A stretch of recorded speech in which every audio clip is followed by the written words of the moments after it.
this week. The countdown now on for the 8th annual Give Big Green Bay event runs from noon Wednesday to noon on Thursday in partnership with the Greater Green Bay Community Foundation and the Packers. Now, the event raises money for 50 nonprofits in the area, big and small, and through matching funds. Now, this day can have a significant impact. Take, for example, the Northeast Wisconsin Land Trust. Now, a couple of years ago, they were hoping to receive $2,000 in donations. Instead, with matching funds help, they received $40,000. They then used that to help acquire a federal grant for $500,000, which they then used to purchase and preserve 70 acres of wetlands. Give big, do big, Green Bay. And we're joined now by Dennis Buehler. He is the Greater Green Bay Community Foundation President and CEO. So, last year, you and I talked, as we typically do right before this happens, and we talked about the record year the year before and the goals, and then you just go and blow the record out of the water, taking your total out over $13.5 million since you started this. And I asked you last year, are you ever amazed that this concept that began one-stop shopping, if you will, for nonprofits, if it ever ceases to surprise you? So I'm just going to start with that again, because last year was a surprising total given all the factors surrounding giving last year. Inflation, higher costs, things like that. I probably said no, if I remember correctly. You did. I did, and no, it doesn't cease to amaze me. It was incredibly exciting. I think certainly to touch 3 million last year, and now to touch 13.5 million in total. But we live in such a generous community, Chris. We see this in our work every day at the foundation. But to see the collective energy that comes together as a community around these issues is incredibly exciting every single year, for sure. I want to touch on that real quick, because your foundation, this is clearly your most public facing event, but how much of the complete picture is Give Big Green Bay to your total year-round effort? Yeah, you're right. I mean, this is the most public thing we do in partnership with the Green Bay Packers, really bringing those platforms together to really talk about the critical issues of our community. But this might be 10% of what we do during the year. Most people don't see the work that the Greater Green Bay Community Foundation does, not only in its traditional grant making, but how we convene people around issues and hopefully help donors leverage their contributions for even greater impact. And I certainly think Give Big Green Bay is an example of what can happen when the community comes together to leverage that impact. All right, let's refresh everybody's memory. You brought up the Packers, so you have the match situation. How does that work? They're very generous with this. It adds a lot of money to the kitty. How does it work? Yeah, so the Green Bay Packers and the Greater Green Bay Community Foundation came together, again, to use our platform to focus on these nonprofits, but they bring $250,000 to the table right away in matching dollars. And then we have other community members who have brought additional dollars.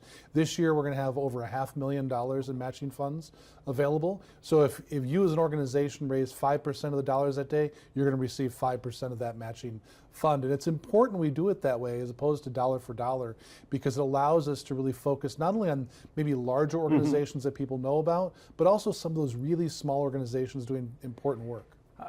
There are 16 new organizations. You mentioned, as we were talking beforehand, that this is kind of normal. About 30% are new nonprofits to this Give Big Green Bay. As you hear throughout the year leading up to the selection of these nonprofits, the stories of why they need money, has that narrative changed, and is there a little concern given the current environment we're seeing, funding issues and government may not fund this, et cetera, et cetera? Has that environment changed?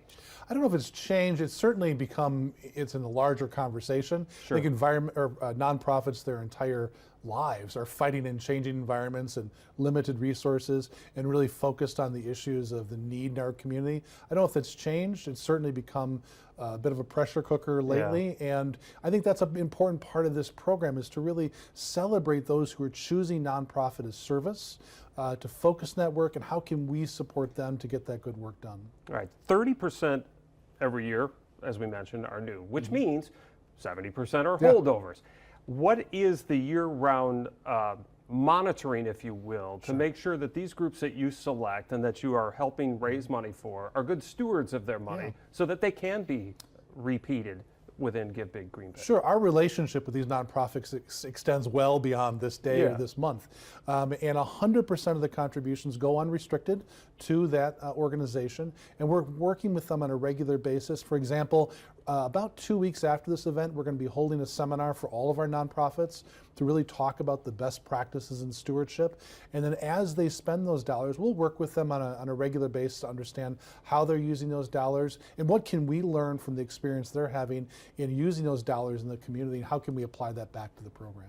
I know you never want to count your chickens, if you will, before they hatch, but you've been this like record. Can anything slow this freight train down? I mean, do you even put a goal ahead of time? If you did 3 million last year and you did 2.45 the year before, do you go at 3.5 this year? Do you set a goal? It's become a bit of an inside joke. We don't set a record, or a goal, excuse me. You are setting records. We are setting records, but we don't set a goal. It's important we don't set a goal, because if we set a goal, it would begin to define who we pick for these the cohort. And it's important we pick organizations that represent the work that's happening in our community. And if we raise $2.2 million, we're going to celebrate what that meant for those organizations. And that's really important to us, what it means to support them and have these groups come together and work together. Now, I say that every single year, and they say, yeah, Dennis, but then you break the record that year. I think it's just reflective of the momentum that this community is experiencing when it really celebrates what it means to support their friends and neighbors. And it's certainly fun to be a part of that train, for sure. All right, well, this train just keeps chugging along. It leaves the station noon on Wednesday. Dennis, good luck with it. Thank you, Chris.